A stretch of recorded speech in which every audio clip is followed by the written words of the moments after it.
ঢাকায় চিত্রনায়িকা পূজা চেরি নিজের ব্যক্তিগত জীবন নিয়ে দীর্ঘদিনের লুকোচুরির অবসান ঘটালেন। সম্প্রতি এক পডকাস্টে অংশ নিয়ে তিনি স্পষ্ট জানালেন তিনি এখন আর সিঙ্গেল নন, বরং এঙ্গেজড। একই সঙ্গে নিজের ভবিষ্যৎ সংসার জীবন নিয়ে আপোষহীন অবস্থানের কথা জানিয়েছেন এই চিত্রনায়িকা।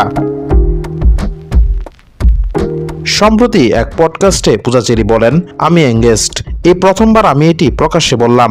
এর আগে অনেকবার বলেছি আমি সিঙ্গেল, কিন্তু আসলে আমি সিঙ্গেল না। তবে এখনো আনুষ্ঠানিকভাবে আংটি বদলের মতো কিছু হয়নি। তার হবু জীবনসঙ্গী মিডিয়ার কেউ নন উল্লেখ করে পূজা চেরি বলেন, তিনি মিডিয়ার লোক নন, প্রশ্নই আসে না।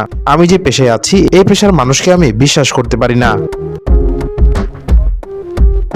পূজা তার ব্যক্তিজীবনে সংসারকে সর্বোচ্চ গুরুত্ব দেওয়ার কথা উল্লেখ করে বলেন, আমি একটি সাংসারিক মেয়ে হতে চাই। আমি চাই না আমার জীবনে ডিভোর্স নামের কোনো শব্দ আসুক। সংসার জীবন ঠিক রাখার জন্য প্রয়োজনে আমি মিডিয়াও ছেড়ে দিতে পারি।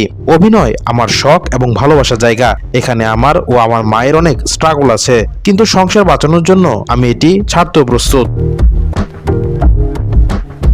বিয়ের পরিকল্পনা প্রসঙ্গে পূজা জানান, মানসিকভাবে প্রস্তুত হলেই তিনি বিয়ের পিঁড়িতে বসবেন এবং সেটি সবাইকে জানিয়েই করবেন। তার হবু সঙ্গী অত্যন্ত সহযোগিতামূলক মনোভাবের উল্লেখ করে তিনি বলেন, আমার পার্টনার খুব সাপোর্টিভ। সে আমাকে বলেছে আমার যা করতে ইচ্ছে করবে আমি যেন সেটাই করি।